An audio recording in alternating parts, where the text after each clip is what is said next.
Hello friends, welcome back to the new video guys. Today guys we are going to talk about guys Realme phone setting guys. In this video guys I will show you guys how can you rename your Bluetooth device name. Means guys you want to change your device name, so friends you can change it. And guys now let's see how to change device name in a Realme phone. In this video guys I will show you friends. So before starting video friends, I want to tell you guys, if you're in my channel, so friend first of all go and subscribe my channel guys, click the bell icon and like my video fan. So first of all guys we will on our phone setting to change guys our Bluetooth device name. So I will on guys our Bluetooth setting. First of all guys you will have to on guys your Bluetooth setting to change your device name.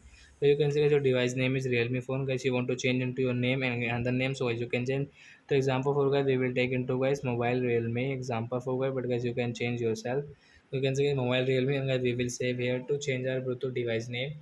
So as you can change your Bluetooth device name from here, and guys you can use guys your Bluetooth setting from here, enable and disable guys you can do from here your Bluetooth setting. And guys you can see this advanced setting guys you can use from here in your Realme phone. So I hope fans you have understood how to change Bluetooth device name and guys how to use Bluetooth setting in our Realme phone. So that's it guys, thanks for watching guys. Now we will meet on next video. Bye friends, thanks for watching the video.